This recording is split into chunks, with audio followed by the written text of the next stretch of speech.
Shakib commitment করা ছিল যে রিসেন্ট আজকে একটা প্রথম আলোতে নিউজ এসছে, রংবাজ একটা ছবি। এই ছবিতে বুবলি নামে যে মেয়েটা, তার সাথে আপাতত সে কাজ করবে না। আমি এই ধরনের অনেক নিউজ দেখছি যে সে কাজ করবে না, এই না সেই না।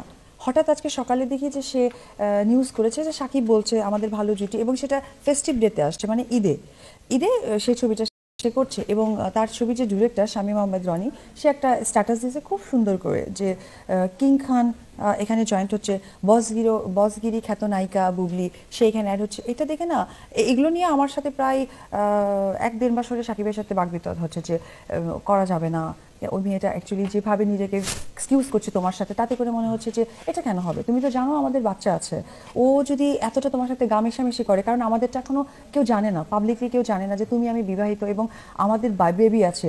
ও যদি এমন করে, এটা কিন্তু ফিউচারে খুব প্রবলেম হয়ে দাঁড়াবে, কারণ আমরা মিডিয়ার মানুষ তো, যেটা শুনি যেটা রটে সেটাকে কিন্তু আমরা ইয়ে করি। তো ওর সাথে তোমার এত ইন্টিমেসি শুনছি, এটা একটু প্লিজ দূরে থাকলে বেটার হয়।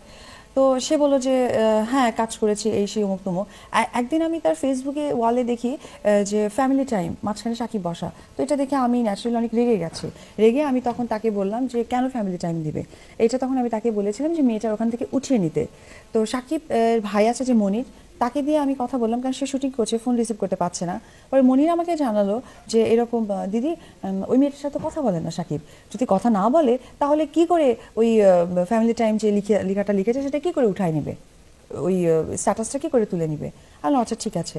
পরে সকালের দিকে আমি তার সাথে একটু খারাপ ভাষাতেই কথা বলেছি, বিকজ আমি ঠিক থাকতে পারিনি, কারণ এখন আমার থেকে বড় টেনশন তো আমার ছেলে, যার জন্য আমি হয়তো মাথা গরম হয়ে গেছে। এর জন্য সরি, আমি বুবলির কাছে আজকে লাইভে আমি সরি চেয়ে নিচ্ছি, তাকে আমার গালি দেওয়াটা ঠিক হয়নি। আমি তার সাথে কথা বলেছি। বলার পর সে মেয়েরা যখন বিভিন্নভাবে নিউজ হচ্ছে, তো ব্যাপারটা হয়েছে কি, সে যাদের সাথে কথা বলছে তারা আমাকে প্রত্যেকটা আপডেট দিচ্ছে যে বুবলির সাথে সাকিবের কী কী কথা হয়েছে। বুবলি যখন সাকিবকে জিজ্ঞেস করেছে যে তোমার সাথে কি অপুর কথা হয়েছে, তখন সে বলছে আমার 1 বছর ধরে অপুর সাথে কথা হয় না। দিস ট্রু, ঠিক কথা বলেছে সাকিব। সাকিবের সাথে আমার ওইভাবে 1 বছর ধরে কথা হয় না, সে সত্যি বলেছে। কিন্তু সে আমাকে মিথ্যা বলেছে যে মনিরের মাধ্যমে সে বুবলির সাথে কথা বলে না। তো এইটা নিয়ে আমি একটু ভীষণ আর কি ডিস্টার্ব।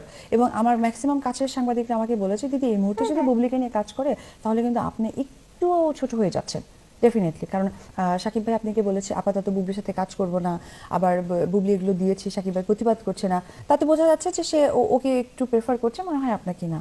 তাই বললাম যে হ্যাঁ ভাইয়া, আমার মনে হয় না যে সাকিব এই কাজটা করবে, কারণ সাকিব তো অবশ্যই তার পরিবারকে ভালোবাসে, কারণ আমি সাকিব তার বাচ্চা মিলে তো একটা পরিবার, পরিবারের বাইরে তো কেউ না, এটা মনে হয় করবে না, আমি ট্রাস্ট নিয়েছিলাম। এরপরে গত 10-12 দিন ধরে একটা গসিপিং হচ্ছে, এই মনে হয় ওই নায়িকা হবে।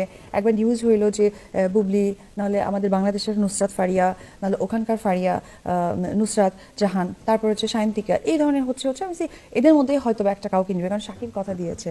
আর সাকিব চাইবে না তার পরিবারের কোনো সমস্যা হোক বা তার পরিবারকে ছোট করে কোনো কাজ করবে, কারণ ওই মেয়েটা অনেক জুনিয়র। সে বিভিন্ন নিউজে বলেছে আমি তাকে বড় বোন বলে মানবো, যদি সে আমার কাছে ভুল স্বীকার করে তাকে ক্ষমা করে দিব। তো এই ধরনের কথাগুলো না আমার কাছে ভীষণ খারাপ লাগছে, যে এটা আমাকে বলা নাকি এটা সাকিবকে বলা, বিকজ আমি তো তার ওয়াইফ। তো এইসব ব্যাপারগুলো নিয়ে আজকে যখন সকালে আমি ঘুম থেকে উঠে নিউজটা দেখি, তখন কিন্তু আমি সাকিবের সাথে যোগাযোগ করার চেষ্টা করেছি। সে যখন আমাকে রেসপন্স করেনি, আমি তখন ভাবলাম যে থাক, সে অবশ্যই তার সাথে কাজ করতে চাই, তার কাজটা নেই, ঠিক আছে, সে ভালোভাবে কাজ করুক, আমার আপত্তি নেই। আপনি এইসব ব্যাপার